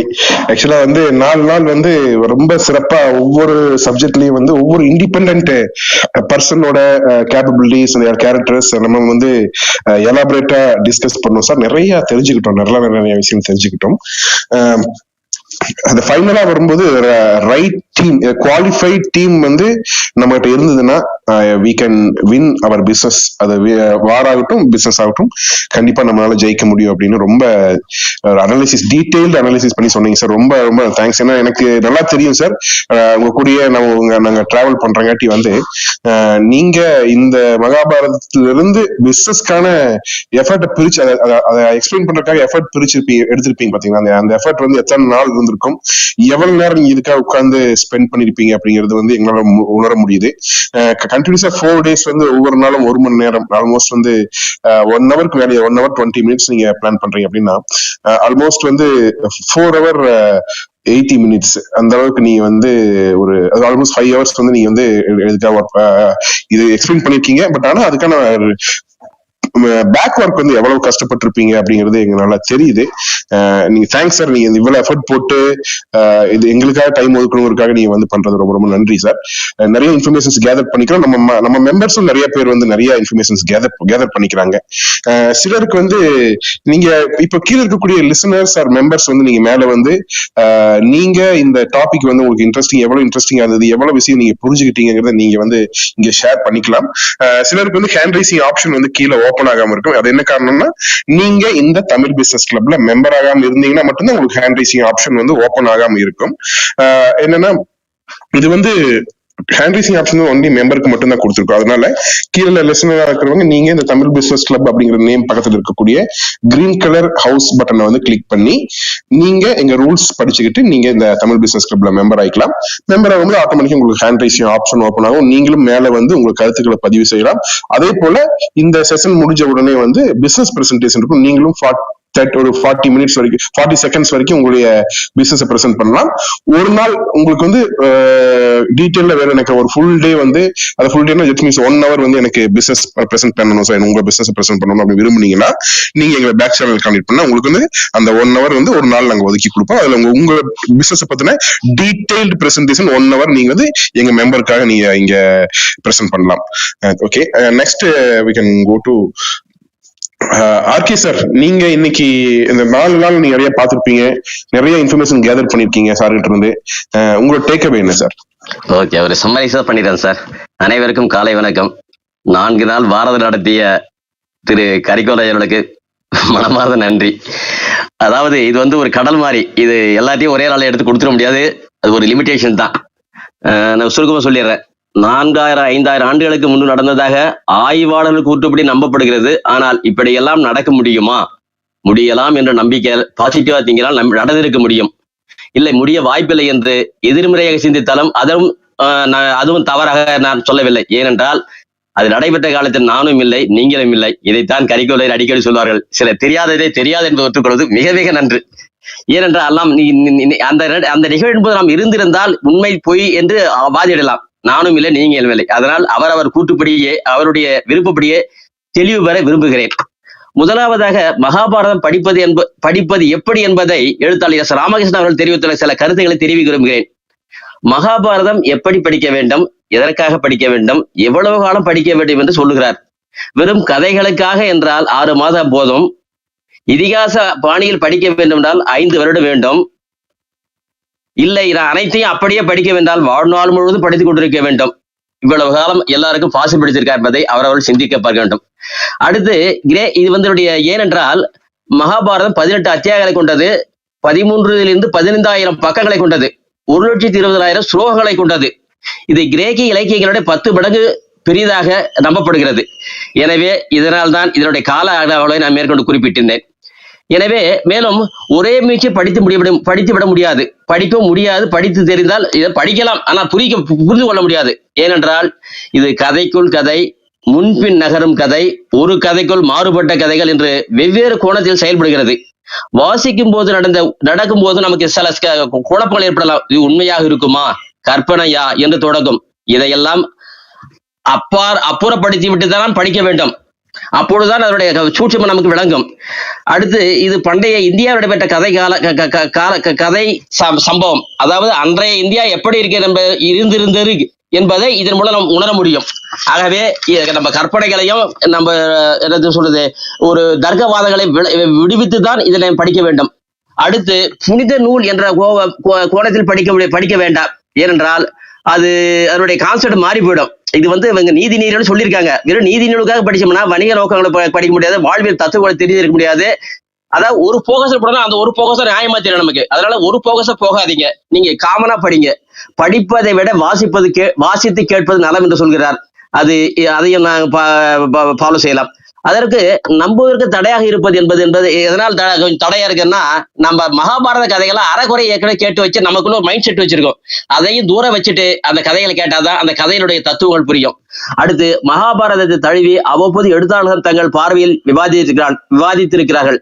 உதாரணத்திற்கு பாரதியார் பாஞ்சாலி சபதம் எழுதியுள்ளார். ராஜாஜி பாரதம் தரும் அமிர்தம் என்று எழுதியிருக்கிறார். Sasi Tharoor great Indian நாவல் என்று எழுதியிருக்கிறார். அடுத்து பீட்டர் புரூக் மகாபாரதை பற்றி 4 அவர் மூவி எடுத்திருக்கிறார். சோ இது வந்து இந்த ஆங்கிள் போய் பார்த்தீங்கன்னா நீங்க அதுக்கு முன்னாடி என்ன பண்ணணும்னா இதுக்கு இவ்வளவு கேட்டுதான் நீங்க படிக்க ஆரம்பிக்கணும்னு சொல்றாங்க. சோ அது எப்படி ஆரம்பிக்கணும், இதுல வந்து ஒரு குறிப்பிட்டு சொல்லிட்டேன். இதுல பீஷ்மர் தான் மகாபாரதத்தினுடைய கலைக்கு முதுகெலும்பாக சொல்லப்படுகிறது. அடுத்து அவருக்கு இணையாக பேசப்படுபவர்கள் கிருஷ்ணன், கர்ணன், என்று துரியோதனன் சொல்லுகிறான். ஏன்னா துரியோதனுடைய அதாவது ஒவ்வொருத்தரும் அவன் துரியோதனோட பார்வை என்னன்னா சுயநலத்தோட போயிட்டான். இவங்க வந்து மத்தவங்கள வந்து கிருஷ்ணனுடைய பார்வை அப்படின்னா வின் வின் சுச்சுவேஷன். இவர் 2 பேரும் அதாவது சமாதானம் போகும்போது என்ன சொல்றாரு, அவனுக்கு இடக்கு கொடுப்பா, கொடுத்துட்டா பிரச்சனை வச்சு சண்டை கிடையாண்டாரு. அவன் இல்ல விரும்பல. இதுதான் அந்த இடத்துல தான் விதி மந்திரம் மாயம் எல்லாம் சொல்றாங்க. அது ஏற்கனவே பார்த்தாச்சு. ஏன்னா அந்த நான் எதிர்பார்த்தேன்னா அந்த சகுனி நல்லவன் சொல்றது கோயில் கட்டதெல்லாம் சொன்னார் சாரு. அது இன்னைக்கு டீட்டெயில் தெரிஞ்சுக்கணும்னு நினைச்சேன். அது அதோட டீட்டெயில்ஸ் கிடைக்கல. ஏன்னா சகுனி எந்த இதுல எதனால வந்து கெடுதலான வில்லனானா அப்படின்னு தெரிஞ்சிருந்தா அது நல்லதா இருக்கும். ஏன்னா வில்லத்தனமா இன்னைக்கு தேவைப்படுது பிசினஸ்ல. ஓகே, அதுக்கடுத்து வந்து இதுல ஒரு முக்கியமான கருத்து நேற்று தான் புரியுது, எனக்கு புரியுது. வில்லிபுத்தூர் பாரதம் தமிழ்ல வந்தது. ஆக்சுவலா வில்லிபுத்தூர் பாரதம்னா நான் வில்லிபுத்தூர்காரன் நினைச்சேன். ஆக்சுவலா வில்லிபுத்தூர் கிடையாது. அது எழுதினவர் வந்து விழுப்புரம் டிஸ்ட்ரிக்ட்ல இருக்கிற முனைப்பாடி என்கிற ஊருக்கு அருகில் சனியூர் என்கிற ஊர்ல இருக்கிறவர் தான் அந்த கதை எழுதினாரு. அவருடைய தந்தையார் வந்து வில்லிபுத்தூரால் வாழ்ந்திருக்காரு. அவர் பழுத்த வைணவ பக்தர். அதனால் வில்லிபுத்தூரார் பெரியாழ்வார் வில்லிபுத்தூரா இருக்கிற அவருடைய நினைவாக தன் பிள்ளைக்கு வில்லிபுத்தூரா என்று பெயர் வைத்து விட்டார். அந்த பெயரை வில்லிபுத்தூர பாரதம் வந்து நிலைத்து விட்டது. ஆனால் இதனுடைய எழுத்தாளருடைய பூர்வீகம் விழுப்புரம் பக்கத்தில் உள்ள முனைப்பாடி அருகில் உள்ள சனியூர். ஓகே, அடுத்து அதாவது நம்பரை பத்தி நம்ம அடிக்கடி நேற்று சொல்லிட்டு இருக்கோம். அதாவது கௌரவர்கள் 100 பேர், அவர்களுக்கு ஒரு தங்கை உண்டு என்பதை சொல்லிக்க விரும்புகிறேன். அதே போல பாண்டவர்களுக்கு 5 பேர் பிளஸ் கிருஷ்ணன். சரி, 101 101 வச்சுங்க, 5 + 1 6. இது எப்படி வெற்றி பெற முடியுதுன்னா இதுக்கு ஒரு சின்ன ஒரு கதையை சொல்ல விரும்புறேன். ஏன்னா இயற்கை வந்து எப்பயுமே நல்லவர்களை காப்பதற்கும் நல்ல கெட்டவர்களை அழிப்பதற்கு தயங்குவதில்லை. உதாரணத்திற்கு ஒரு சிறு சம்பவமாக சொல்கிறேன். ஒரு அதிக மழை பெய்ந்த நேரத்தில் ஒரு 100 பேர் ஒரு கட்டடத்தில் பல கட்டிடத்தில் தங்குகிறார்கள். ஆனால் கட்டிடம் நிலைமை என்ன என்றால், அதாவது ஒரு நல்லவன் இருந்தால் இந்த கட்டடம் தாங்கும். 100 கெட்டவர்கள் இருந்தாலும் ஒரு நல்லவன் இருந்தால் கட்டடம் தாங்கும். இது எப்படி நம்ம ப்ரூவ் பண்றதுன்னு சொன்னா, அவங்க 100 பேர் என்ன சொல்றாங்க, 100 எதிர்க்கு ஒரு மரம் இருக்கும். நம்ம போய் அந்த மரத்தை தொட்டுட்டு வருவோம். அந்த மரம் தொட்டுட்டு வரதுக்குள்ள விழுந்தா அவனால் தான் அந்த விழுந்துன்னு சொல்லிட்டு என்ன பண்ணுவான், அந்த 100 பேர்ல 99 போய் தொட்டுட்டு வருவாங்க. தொட்டுட்டு வரனால கட்டடம் விடல. அப்ப 100வது ஆள் மாதிரி எல்லாம் 99 பேரை கை காமிக்கிறாங்க. ஏய், நீ தான் கெட்டவன், உன்னால தான் இப்ப இந்த கட்டடம் இடிஞ்சு விட போகுது அப்படின்னு சொல்லுவாங்க. அவனும் பயந்து போய் என்ன பண்றான், வெளியே போய் மரத்தை தொடறான். கட்டடம் இடிஞ்சு விழுந்தது. 99 பேர் நல்லவர்களா, ஒரு ஆள் கெட்டவனா என்பதை நீங்கள் தான் உணர்ந்து கொள்ள வேண்டும். இதே போன்றுதான் மகாபாரதத்திலும் என்ன சொல்கிறார் என்றால் 100 + 1 இல்லை. அவர் கரிக்குலர் அடிக்கடி சொல்றாரு, நம்பர் வைஸ் அவங்க தான் ஓட்டுல அதிகமாக ஜெயிச்சிருப்பாங்க. இங்க வந்து நம்பர் இம்பார்ட்டன்ட், நியாயம் தான் இம்பார்ட்டன்ஸ். அது வந்து புரிஞ்சுக்கணும். இது வந்து பாலிடிக்ஸா போகும், அது மேற்கொண்டு போக வேண்டாம். அதுக்கடுத்து வந்துங்க மன்னர்கள் ஆட்சியின் உச்ச நீட்சியாகத்தான் நான் கிருஷ்ணனை பார்க்கிறேன். ஏன், கிருஷ்ணன் என்பவன் அவதார புருஷன். அவன் வந்து ஒரு அவதாரம் எடுத்து அந்த அவதாரத்தில் மக்களுக்கு நாட்டிற்கும் நீதியை நிலைநாட்டிய ஒரு அவதாரமாகத்தான் நான் பார்க்கிறேன். ஆகவே அதாவது தூய்மையான மழை நீர் பூமியில் விழும்போது அது மண்ணின் தன்மை எடுத்துக்கொள்கிறது. அதே போன்றுதான் மண்ணில் பிறக்கின்ற எல்லா குழந்தைகளையும் அவர் வளர்க்கின்ற விதத்தினால் அவர் நல்லவரா வல்லவரா என்று தீர்மானிக்கப்படுகிறார்கள். அதற்கு உதாரணமாக சொல்ல பேர் என்றால் பில்கேட் சொல்லலாம், ஜார்ஜ் ஸ்டீவ்ஸ் சொல்லலாம். இது வந்து அவருடைய வளர்ந்த விதம் அவருடைய தன்மையை போகின்றது. அதுக்கடுத்து வந்து நமது இதிகாசங்கள் மந்திரம், தந்திரம், மதி, விதி என்று நிறைய சொல்கிறார்கள். இது கொஞ்சம் நமக்கு சிந்திக்க வேண்டியதா இருக்கிறது. எப்படின்னா வியாபாரத்துல ஸ்ட்ராட்டஜிக்ஸ் சொல்றோம், இல்ல அதாவது அது வந்து பெருமையா சொல்லணும்னா யுக்தின்னு சொல்லலாம், இல்லைன்னு சொன்னா சூழ்ச்சின்னு சொல்லலாம். இரண்டுமே ஒன்றுதான். அதே அளவுதான் கிருஷ்ணனை பயன்படுத்துறாரு. இந்த 5 பேரும் அவர் இருந்து செய்யறாரு. எப்படின்னா நியாயத்தை நிலையிடுறது அவருடைய கொள்கை வந்து, அதாவது வின்வின் சுச்சுவேஷன். உலகத்துல வந்து நிம்மதி இருக்கணும், நியாயத்தை சொல்லணும், அதான் அவருடைய கருத்து. அதுக்காக தான் அவர் ஆரம்ப காலத்துல கடைசி வரைக்கும் போராடுறாரு. ஆனா அவரும் சூழ்ச்சியை செய்யறாரு. எப்படின்னா போர்க்காலத்துல வந்து அதாவது தனக்கு இணையானவன் சொல்றாரு கர்ணன் வந்து, ஏன்னா அவன் சூரியன் மூலம் பிறந்தவன், கவச குண்டலத்தோட பிறந்தவன், தான தர்மம் கொடுத்து அவனை ஜெயிக்கவே முடியாது. அதனாலதான் அவர் சூழ்ச்சியார் என்ன பண்றாரு, அந்த குந்தி தேவின் மூலமோ கர்ணன் தான் மூலமோ அந்த கவச குண்டலத்தையும் பறிச்சுறாரு, தான தர்மத்தையும் தானமா வாங்கிறாரு. இப்படி நிராயுத பாணியாய் நிக்க வச்சுதான் அவனை வந்து, அதாவது அந்த அம்பு வேற ஒரு அம்புக்கு மேல விழக்கூடாதுன்னு சொல்றாரு. இப்படி எல்லாத்தையும் பறிச்சுட்டு நிராயுத பாணியாகத்தான் அவரை வந்து கர்ணனை தோக்கடிக்கிறார். அது நீதி விளைவாகத்தான், அது வந்து சரியான பாயிண்ட் இல்ல. ஆனா அது தந்திரங்கள் சில இடத்துல தேவைப்படுகிறது. அதன்படிதான் அவர் செய்திருக்கிறார். அதுக்கடுத்து இது வந்து இது மாதிரி எல்லா மென்டால் கிடைப்பாங்க, கிருஷ்ணமான மென்டால் கிடைப்பாங்கன்னா ரொம்ப கஷ்டம். 1000-ல் ஒருவர், 10,000-ல் ஒருவர், 1,00,000-ல் ஒருவர், ஏன் கோடியில் ஒருவர் கூட அமையலாம். அவர்களுடைய அப்படியே கிடைத்தாலும் கிருஷ்ணனை வாங்குகின்ற அளவை விட அதிகமாக செலவழிக்க வேண்டி வரும். ஏனென்றால் கலிகாலத்தில் கன்சல்டன்சியும் கன்சல்டன்டுடைய காசுகள் எண்ணி பார்க்க முடியாத அளவில் இருக்கிறது. ஆனாலும் கூட வணிக போட்டியில் என்ன நடக்கிறது என்றால், எம்என்சி கம்பெனிகள் வந்த பிறகு ஒரு போட்டி கம்பெனியை அழிக்கவோ அல்லது சோர்க்கடிக்கவோ அந்த கம்பெனியுடைய தலைமை நிர்வாகியை என்ன விலை கொடுத்து வாங்குவதற்கு இந்த கம்பெனிகள் தயாராகி இருக்கின்றன. அதை வாங்கி தருவதற்கும் அழைத்து கொடுப்பதற்கும் அதற்கென்று தனியாக ஏஜென்சிகள் இருப்பதாக கேள்விப்படுகிறேன். சோ இது ஒரு பக்கம் போகட்டும். சோ நம்ம கடைசியில வரணும், என்ன சொல்றாங்க இது ரிசல்ட் என்ன சொல்லுதுன்னு கேட்டோம்னா, நமக்கு வந்து டெடிகேஷன், பிசினஸ் எடுத்துனா டெடிகேஷன் இம்பார்ட்டன்ட். அதாவது வாரும்போது கிருஷ்ணன் என்ன சொல்றாருன்னா, அவனுக்கு ஒரு தட்டுப்பாடு வருது. என்னப்பா இது சொந்தக்காரனா இருக்கான், அவன் இருக்கான், இவருக்கு நான் எப்படி மாமா மச்சான் எப்படி கொண்டதுன்னு அந்த நேரத்துல தான் சொல்றேன். இதே மாதிரி தான் பிசினஸ்லயும் வந்து நம்ம சொந்தக்காரனை ஜெனரலா வந்து கீ போஸ்ட்ல வச்சுக்க மாட்டாங்க. கீ போஸ்ட்ல வச்சுக்கிட்டு சொன்னா உங்களுக்கு இந்த சொந்த பந்தம் பாச பந்தங்கள்லாம் வரும். வணிகம் வந்து முன்னேற, அதாவது வளர்ச்சி அடைறதுக்கு தட்டுப்பாடா வரும். அதைத்தான் அவர் வந்து கீதா உபதேசத்தில் சொல்றாரு. என்ன சொல்றாரு, நீ வந்து கடமையை செய், பலனை எதிர்பார்க்காத அப்படின்னு சொல்றாரு. அதே நிலையில நம்ம பிசினஸ் வந்து நம்ம வந்து நியாயமான முறையில் நடக்கணும்னு நினைச்சோம்னா கண்டிப்பா வெற்றி தான். அதுக்கு அடுத்து தந்திரத்தை பத்தி சொல்லும் போது கண்ணனுக்கு இணைய கிருஷ்ணன் இருந்தாலும் சொல்லிட்டேன்.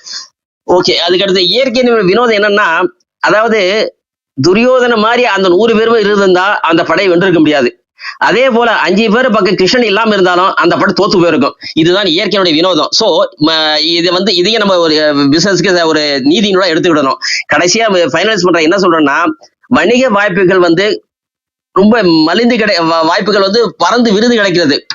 ஐயா இப்ப கரிகோலா சொன்னாரு, கொரோனா காலத்துல மாஸ்க் எப்படி வித்தான்னு சொன்னேன். நான் கேள்விப்பட்டேன். ஒரு 90 அந்த என்பி ஒரு மாஸ்க் சொன்னாங்க, அதோட உண்மையான காஸ்ட் வந்து 3 ரூபா 50 காசு 4 ரூபா 50 காசு தான். இதை வந்து பிசினஸ் சில பேருக்கு வாய்ப்பு எப்படி அப்படின்னா சம்பாதிக்கிறது வாய்ப்பு கிடைக்கும், அதை ஏமாத்துறதுக்கு வாய்ப்பும் பயன்படுத்திக்கலாம். அதனாலதான் அந்த வாய்ப்பை யார் எப்படி பயன்படுத்துறாங்க பொறுத்து இருக்குது. இப்போ சில வியாபாரிகள் வந்து பதுக்கல், கலப்படம், விலையேற்றம் என்று சம்பாதிக்கிறார்கள். சிலவர்கள் வந்து நம்பிக்கை, துரோகம், ஏமாற்றம் என்று மூலம் சம்பாதிக்கிறார்கள். சிலர் என்று காலங்காலம் பாரம்பரியங்கள் எடுத்துக்கிட்டா அவங்க சம்பாதிக்கிறதுல பெரும்பாலான பகுதியை வந்து இந்த உலகத்துக்கு திருப்பி கொடுத்து இந்த சொசைட்டியை வளர்க்குறாங்க. சில அவங்க புகழ் இழைச்சிக்கிட்டு தான் இருக்கு. இப்படி ஏமாற்றி வாழ்ந்தவருடைய புகழ் எப்படி இருக்குன்னு நீங்களும் கேட்கலாம். அவங்க குடும்பம், அவங்க நோய் நொடி, வாரிசின்மை, இப்ப பல சிக்கல் அவங்க மாற்றுறாங்க. அதனால வணிகத்துல வந்து நீதி நேர்மையை ஃபாலோ பண்ணா கண்டிப்பா நாமளும் வெற்றி பெறலாம் என்று சொல்லி இந்த வாய்ப்பை தொடுத்த கரிகோலா இருக்க நன்மை என்னுடைய மனமார்ந்த நன்றியை மீண்டும் தெரிவித்துக் கொள்கிறேன். நன்றி, வணக்கம். Thank you RK sir. ஒரு மழை பெஞ்சு கொஞ்சமா இருந்தது. அதே போல நீங்க உண்மையிலுமே பிசினஸ் ரிலேட்டடான அந்த மகாபாரதத்தை பார்த்தா கூட அதுல வந்து நார்மலா ஒரு இயற்கை சம்பந்தப்பட்ட ஒரு நீதிகள் இருக்கு, ஒரு கடவுள் சம்பந்தப்பட்ட சப்ஜெக்ட் எல்லாம் இருக்குங்கிறது நீங்க தெளிவா சொன்னீங்க. உங்களுடைய பேச்சுல வந்து ரொம்ப ஆழமா தெரிஞ்சுது. பிசினஸ் ரொம்ப அதுல நம்ம வந்து பிசினஸோட கனெக்ட் பண்ணி பாக்குறோம். அவ்வளவுதான். நம்ம வந்து எப்படி ஒரு பெரிய போர்களை வந்து இஸ்ரேல் போர்களையும் சரி, அதே போல நிறைய போர்களை வந்து வார் ஸ்ட்ராட்டஜிஸ் பிளான் பாக்குறோம். நிறைய விதமா செக் பண்ணி அதுல வந்து நம்ம பிசினஸ் ரிலேட்டட் கனெக்ட் பண்றோம். அது மாதிரி மகாபாரதத்தை கனெக்ட் பண்ணோம். Thank you RK sir. And Arun sir, welcome Arun sir. போறதுக்கு முன்னாடி அருண் சார் போறதுக்கு முன்னாடி சின்ன ரீசெட் கொடுத்துறேன். இது தமிழ் பிசினஸ் கிளப். நம்ம தமிழ் பிசினஸ் கிளப் வந்து எப்பவும் டெய்லி எக்ஸப்ட் சண்டே 6 நாட்கள் வந்து மார்னிங் 7 o'clock ஸ்டார்ட் ஆகி 8:30 to 8:45 நம்ம நிறைவு செய்வோம். அதே போல இது நம்ம டெய்லி வந்து ஒரு டாபிக் எடுத்து நிறைய சப்ஜெக்ட் வந்து நம்ம டிஸ்கஸ் பண்ணிட்டு இருக்கோம். நிறைய பிசினஸ் டெவலப்மெண்ட்டுக்கான சப்ஜெக்ட் பண்ணிட்டு இருக்கோம். அது போல அதோட ஒரு லென்த்தி வெர்ஷனா வந்து தட் மீன்ஸ் எவ்ரி மந்த் வந்து நம்ம ஒரு ட்ரைனிங் பிளான் பண்ணிருக்கோம் ஜூம்ல. அந்த ட்ரைனிங் வந்து வர 6ஆம் தேதி அன்னைக்கு பிப்ரவரி 6ஆம் தேதி காலையில 11 மணில இருந்து 12:30 மணி வரைக்கும் வந்து அந்த ட்ரைனிங் வந்து scale up your business profit, அது உங்க பிசினஸ் ப்ராஃபிட் வந்து எப்படி நம்ம வந்து ஒரு அல்ட்ரா ஃபோக்கஸா வந்து நம்ம பார்க்கணும். அது எப்படி எவ்வளவு இம்பார்ட்டன்ட் சப்ஜெக்ட் நம்ம பார்க்காம மிஸ் பண்றோம். அப்படி அதை வந்து அல்ட்ரா ஃபோக்கஸ் பண்ணி நம்ம பார்க்கும்போது நம்ம பிசினஸ் ஈஸியா எப்படி க்ரோ பண்ண முடியும் அப்படிங்கறது வந்து வர 6ஆம் தேதி அன்னைக்கு வந்து மார்னிங் வந்து சண்டே அன்னைக்கு நம்ம பிளான் பண்ணிருக்கோம். அதுக்கான லிங்க் வந்து மேல தமிழ் பிசினஸ் கிளப் லிங்க்ல கொடுத்துருக்கோம். நீங்க அந்த ட்ரைனிங் அட்டெண்ட் பண்ண விரும்புறவங்க அந்த இதுல லிங்க்ல போயிட்டு ரெஜிஸ்டர் பண்ணிட்டு நீங்க ட்ரைனிங்க்கு வந்து வந்துடலாம். Okay, over to Arun sir please. Good morning sir. ரொம்ப அருமையான டாபிக். ஒரு கிரிக்கெட் மேட்ச் எப்படி ஒரு இன்னிங்ஸ் 4th டே 5th டே வந்து எப்படி இருக்குமோ அந்த மாதிரி இருந்துச்சு. ஒரு டிசிஷன் மேக்கிங்கா இருந்துச்சு இந்த இது. எப்படி ஒரு ரிசல்ட் கொடுக்கணும் அண்ட் தென் வந்து ஓரியன்டா எந்த மாதிரி கொண்டு வரணும் அப்படின்றது ஒரு டீம் ஸ்பிரிட் ஆகட்டும், ஒரு லீடர்ஷிப் ஆகட்டும், எல்லாத்தையும் பத்தியும் மகாபாரத்தோட நல்லா கனெக்டடா சொன்னாரு சார் கரிகோலா. ஆஸ் யூஷுவல் இன்னைக்கும் ரொம்ப சூப்பராகவும் கிறிஸ்டல் கிளியராகவும் அந்த கன்வே பண்ணிட்டாரு எல்லா பாயிண்ட்டும். அதுல முக்கியமா ஒரு 4 பாயிண்ட் வந்து நான் நோட் பண்ணேன். அது நான் கண்டிப்பா, ஏன்னா இந்த இதுல நான் என்ன நிறைய கத்துக்கிட்டோம்னா, ஒரு ஸ்ட்ராங் நெட்வொர்க்கிங். எப்படி கிருஷ்ணருக்கும் அர்ஜுனருக்கும் உள்ள நெட்வொர்க், அவங்க டீமுக்குள்ள ஒரு நெட்வொர்க்கிங், அவங்களோட கம்யூனிகேஷன் எல்லாமே ஒரு பெரிய ஸ்ட்ராங். அந்த நெட்வொர்க்கிங்கை தான் நம்ம இப்போ இங்க பில்ட் பண்ணிட்டு இருக்கோம், கிளப் ஹவுஸ்லயும் சரி மத்த சேனல்லயும் சரி. அந்த நெட்வொர்க்கிங்க வந்து இது அப்பவே மகாபாரதத்திலே சொல்லிட்டாங்க. அண்ட் தென் வந்து ஒரு டீம் ஸ்பிரிட் எப்படி நம்ம பில்ட் பண்றது அப்படின்றத வந்து ரொம்ப கிறிஸ்டன் கிளியரா வந்து சார் வந்து அந்த மகாபாரத்தோட ரிலேட் பண்ணி சொன்னாரு. அண்ட் தென் வந்து கடைசியா சொன்ன அந்த நெவர் கிவ் அப். இப்போ ஒரு இடத்துல நம்ம விழுறோம், ஸ்டார்ட் அப் கம்பெனி ஆரம்பிச்சு அதை கொண்டு போகும்போது நம்ம நிறைய அடிப்படுறோம், நிறைய இது பண்ணும்போது அந்த இடத்துல நம்ம விட்டுட்டோம்னா அடுத்து நம்ம பின்னாடி தான் போவோம், ஏன்னா முன்னாடி போக மாட்டோம் அப்படின்றது நமக்கு நல்லாவே தெரியும். ஏன்னா நம்ம அனுபவம் அவ்வளவு சேகரிச்சிருக்கோம், நம்ம பாடத்தை கத்துருக்கோம். அதுல வந்து நெவர் கிவ் அப்ன்ற அந்த இதை வந்து ரொம்ப கரெக்டா அழகா கன்வின்ஸ் பண்ணிட்டேன். அந்த லீடர்ஷிப் ஸ்கில் ரொம்ப ரொம்ப ரொம்ப இந்த மகாபாரதத்துல திருப்பி பாக்குறது அந்த லீடர்ஷிப் ஸ்கில்ஸ் தான். ஏன்னா ஒரு ஆள் ஒரு இதை வந்து அவங்க லீடர்ஷிப் எடுத்துப்பாங்க, இதுக்கு நான் இந்த பொறுப்புன்றத அந்த 5 பேருமே கொண்டு போன விதம் ஆகட்டும், அவங்க கொண்டு போன அந்த நெட்வொர்க் ஆகட்டும், எல்லாத்தையுமே வந்து ரொம்ப அழகா வந்து அந்த இதுல சார் வந்து கன்வே பண்ணாரு. And then be positive be inspired அப்படின்ற அந்த கோட்டை வந்து நான் இப்போ ரெமம்பர் பண்றேன். ஏன்னா வந்து அவங்க 100 பேர் ஏத்துனாலும் அவங்க கிட்ட அவங்க அந்த பாசிட்டிவா இருந்தாங்க. அவங்க டீம் 5 பேரா இருக்கும், ஆனா நம்ம எப்படி அதை கொண்டு போறது அப்படின்றத கொண்டு வந்தாங்க. அண்ட் தென் வந்து அவுட் ஆஃப் கம்ஃபர்ட் ஜோன் எல்லாருமே சொல்றதுதான். ஏன்னா இவங்க அந்த 18 நாள் அந்த போருக்காக பல வருடங்களா அவங்க உழைக்கும் போது கண்டிப்பா வந்து அவங்க முன்னாடி இருந்த மாதிரி இருந்திருக்கணும். கண்டிப்பா நிறைய பேர் ரீச் பண்ணணும், நிறைய பேர் பார்க்கணும். அதே மாதிரிதான் நான் இது நம்ம கிளைண்ட்டை வந்து நிறைய பேர் பார்க்கணும். எவ்வளவு பேர் நோ சொல்லிருப்பாங்க. ஏன்னா வந்து ஒரு 5 பேர் ஒரு 100 பேர் எதுக்கும்னா அந்த 100 பேரை எதுக்கும் போது அந்த 5 பேர் கூட யாரெல்லாம் கனெக்ட் ஆகணும், யாருமே ஆக மாட்டோம். ஏன்னா அவங்க 100 பேர் இருக்காங்க, அவங்க கூட நம்ம ஏத்தோம்னா நம்ம கண்டிப்பா அழிவு நிச்சயம் நமக்கு அப்படின்றது எல்லாருமே தாட் பார்ப்போம். எவ்வளவு ரிஜெக்ஷன் அவங்க வாழ்க்கையில் நடந்திருக்கும் அப்படின்றதெல்லாம் எனக்கு அப்படியே ஓடிட்டு. அதே மாதிரி நம்ம ஒரு ரிஜெக்ஷன்லயே நம்ம வந்து உடஞ்சி போயிரு அந்த கிளைண்ட் அவ்வளவுதான் அப்படின்றது. ஆனா பாத்தீங்கன்னா நம்ம ஒரு 100 ரிஜெக்ஷன் 50 ரிஜெக்ஷன் 200 ரிஜெக்ஷன் வரைக்கும் அவங்க கண்டிப்பா ஒரு பேசிக்கா சார் சொன்ன இதுலயும் சரி மகாபாரதம் அந்த அளவுக்கு ஒரு பெரிய ரிஜெக்ஷன் அவங்க ஏற்படுத்திப்பாங்க. பல வருடங்கள் நிறைய பேர் ரீச் பண்ணிருப்பாங்க அப்படின்றது நிறைய லேர்னிங்ஸ் நமக்கு கத்துக் கொடுக்குது. அண்ட் தென் வந்து அந்த சக்கரவி கால அந்த of knowledge is very very டேஞ்சரஸ்ன்றத சார் இந்த 4 நாள்ல வந்து அந்த இதை வந்து நிறைய வந்து இடத்துல சொன்னாரு. ஏன்னா வந்து ஒரு விஷயத்துக்குள்ள நம்ம போறதுக்கு முன்னாடி நம்ம அதை பத்தி தெரிஞ்சுக்கிட்டு போகணும். நானும் நிறைய விஷயத்துல வந்து பர்சனலாவே ஈடுபட்டிருக்கேன்.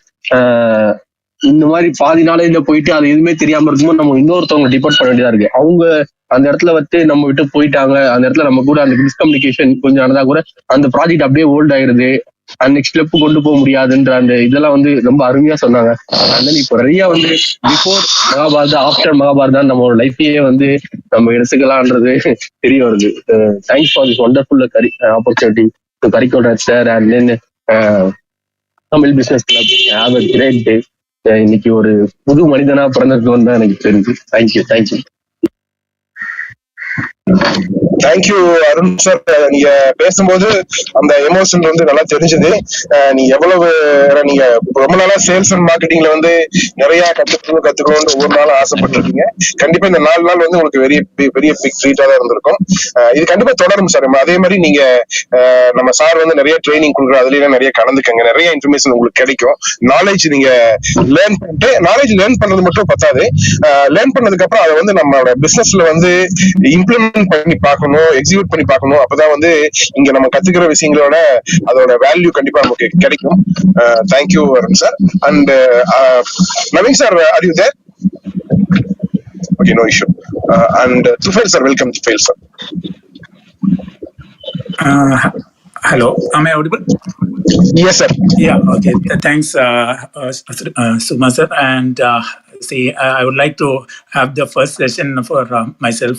So, when I was a child, I always wondered why the Krishna is commanding to attack to Arjuna. And thanks to Karikol Raj, I know now the answer. And if I thought it's the Mahabharata is not connected with me, and then it will be a very much loss for me. That's what I get from these 4 parts. And my lesson from these is we need to change our perspective. We can see everything in a positive manner, whether it is a fact or fiction. And we can take the juice out where someone will get benefit from that, and be to open new ideas. And for another thing is that I had to change the entire lifestyle of me to join Tamil Business Club. I would love to call Tamil Business Club in a short manner TBC. So I was usually following a late to bed and late to morning type, and but in order to listen you guys when I was in India, it was a great pain for me to wake up in 7 o'clock, and for that's why I missed a lot of your valuable sessions. Again, I moved outside India, and then the challenge again became bigger. But I just moved to catch you guys. I need to go back to my 18 years back, where I put so much focus on passing my matriculation exam, even though I was only an average student. After that, I never had focus in my studies, but thanks to Karikoraj, great insights, I'm again back in track. In short, now early morning, 4 o'clock, my day starts with a brilliant session from a seasoned entrepreneur who was already very much successful in my passionate subject. Lesson from that thing, start your day in the early morning with a fresh, inspiring thoughts. One of the reason why I am with TBC is that I like your language more than my native language because of its loveliness and feel like Tamil is close to everyone's heart, like called Arume. I think you call it like Arume. And lesson from that thing for me is that learning new languages gives you immense strength and broaden your capabilities with the help of TBC. Now I'm confidently able to interact with a larger base of persons. That means I can easily expand my business to more geographical areas. And I always try to do business.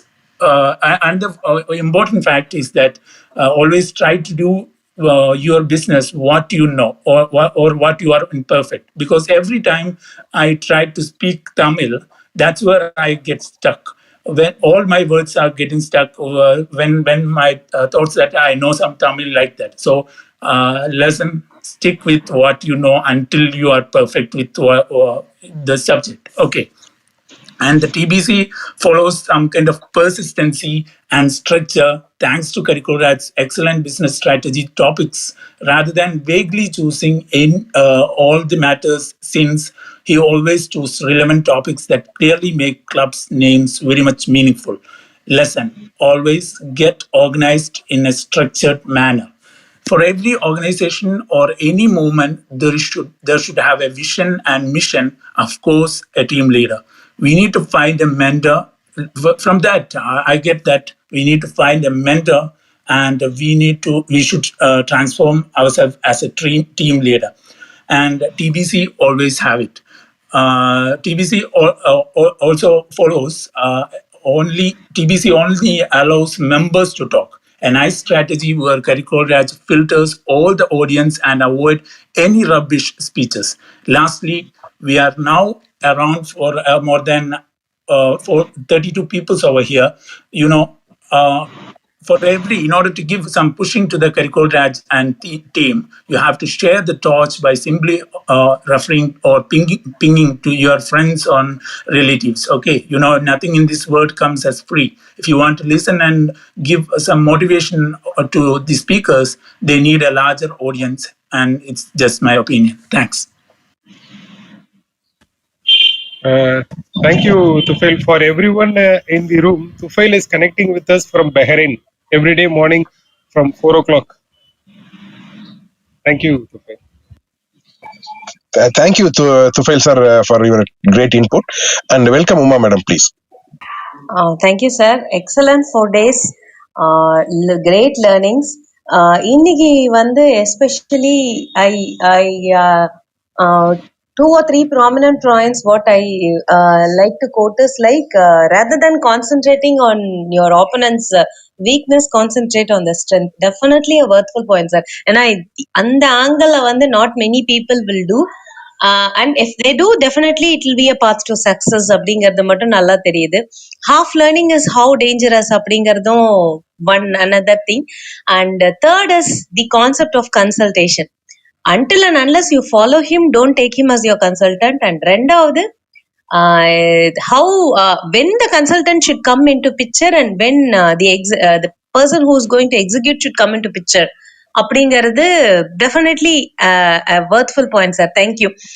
One another thing I just want to quote is like everything started in the entire Mahabharata. Everything started the point where Bhishma gave his promise to his dad. And அதுதான் வந்து அந்த entire thing. So what I am learning one another thing over here is personal reasonக்காக personal emotionalக்காக if you are giving a promise அப்படின்னா it will take a toll in your business அப்படிங்கறது மட்டும் we can learn அப்படிங்கறதும் I learned today. ஏன்னா that is the starting point. அவரோட business, அவரோட organization, அவரோட countryக்காக யோசிக்காம அவருடைய அப்பாக்காக அவர் கொடுத்த அந்த promise it has started the downfall of the entire thing. So that is also one another thing I learned here. Thank you, sir. Thank you, madam, and welcome, Krithika madam. 4 நாள் எவ்வளோ content அப்படின்ற மாதிரி இருக்கு. And இது எவ்வளோ ரீஹாஷ் பண்ணி நம்ம வந்து அதை நம்மள பெட்டர் பண்ணிக்கிறதுக்கு வந்து அந்த ரிஃபைன்மெண்ட் தேவைப்படும் அப்படிங்கிறது வந்து நான் பார்த்த ஒரு விஷயம். அண்ட் இதுல வந்து ஒருத்தரும் வந்து they had played a vital role and அது வந்து how had an impact on everybody else's life அப்படிங்கிறது வந்து நான் இங்க பார்த்த ஒரு விஷயம். அண்ட் அதனால அவங்களோட அந்த பிசினஸ் வந்து அவங்க எப்படி எடுத்துட்டு போனாங்க, அவங்களோட அந்த அந்த நாடு ஆள்றத வந்து அவங்க எப்படி எடுத்துட்டு போனாங்க அப்படிங்கறது தான் வந்து இது இருக்கும். அதே சமயத்துல நம்ம அதை வந்து இப்படியெல்லாம் நம்ம ராங் டெசிஷன்ஸ் எடுத்தோம்னா what will we end up to அப்படிங்கறது வந்து ஒரு விஷயம் அப்படின்றத வந்து நான் பார்த்தேன். அதே மாதிரி அந்த how strong is that mentor அப்படிங்கறத வந்து பார்த்ததுதான். கிருஷ்ணர் வந்து அவ்வளோ ஸ்டேபிள் மென்டரா இருக்கிறதுனாலையும் அவர் வந்து அந்த இது சர்க்கஸ் துப்பாக்கி மாதிரி முன்ன பின்ன சுடாம வந்து இதுவா எடுத்துட்டு போறாங்க அப்படிங்கிற ஒரு விஷயம் இருந்தது. அதே மாதிரி அந்த ட்ரஸ்ட் பிட்வீன் பீப்புள் அப்படிங்கிறது வந்து இங்க that is what made the team win அப்படிங்கறது வந்து நான் இங்க கத்துக்கிட்ட ஒரு விஷயம். அண்ட் ஒருத்தரோட வந்து நம்ம ட்ரஸ்ட் பண்ணா மட்டும்தான் we will be going ahead in business அப்படிங்கறத வந்து இங்க we should go ahead with business அப்படிங்கறத வந்து இங்க பார்த்தோம். அதே மாதிரி ஒருத்தங்களை ட்ரஸ்ட் பண்ணிட்டோம் அப்படின்னா அவங்க சொல்றத வந்து ஆக்ஷன் பண்றதுக்கு we should be prepared ever I mean ரெடியா வந்து நம்ம இருக்கணும் அப்படிங்கறதையும் வந்து பாக்குறோம். அண்ட் யார மென்டரா சூஸ் பண்றோம் அப்படின்னா அவங்க அந்த ஃபீல்ட்ல இருந்து அனுபவப்பட்டவங்களை வந்து நம்ம சூஸ் பண்ணிக்கணும் அப்படிங்கறதையும் வந்து இங்க these are the key takeaways for me. And எனக்கு வந்து ஒரே ஒரு விஷயம் இங்க என்ன வந்து நான் பார்த்தேன் அப்படின்னா அந்த அந்த சின்ன சின்ன நுவான்சஸ் நம்ம வந்து அந்த அல்ட்ரா ஃபோக்கஸ் நம்ம இங்க கொண்டு வந்ததுதான் வந்து ரொம்ப இன்ட்ரெஸ்டிங்கா இருந்தது. ஒருத்தர் கேரக்டர் கிட்ட இருந்து ஒரு கேரக்டர்ஸ் கிட்ட இருந்தும் அந்த அவங்களோட அந்த கேரக்டரிஸ்டிக்ஸ வந்து கத்துக்கிட்டது வந்து நான் பார்த்தேன். அண்ட் ஃபைனலி லாஸ்ட் டே வந்து அந்த ஒரு ரைட்டா சொன்ன மாதிரி அந்த இன்னிங்ஸ் மேட்சோட இது மாதிரி தான் இருந்தது. அந்த ஐசிங் ஆஃப் த கேக்கா வந்து இன்னைக்கு எனிமிய வந்து இது பண்ணணும்னா அந்த ஆணி வேற பிடிக்கணும் அப்படின்றத வந்து இங்க சொன்னது. நீ பிளேன் இருந்தா தானே ஓட்டுவ அப்படிங்கறது வந்து இல்லாம ரன்வே இருந்தா தானே ஓட்டுவ அப்படின்றது வந்து that was the master stroke. So அந்த ஒரு விஷயம் அழகா மென்ஷன் பண்ணது. How should we handle competition அப்படிங்கறத வந்து சொன்னது that was excellent. So எனக்கு இந்த விஷயங்கள் எல்லாம் எனக்கு ரொம்ப பிடிச்சிருந்தது. those are the key takeaways for me and thank you so much. and எனக்கு வந்து நான் இங்க எவ்வளவு எஃபர்ட் வந்து இதுல இருக்கு அப்படிங்கறது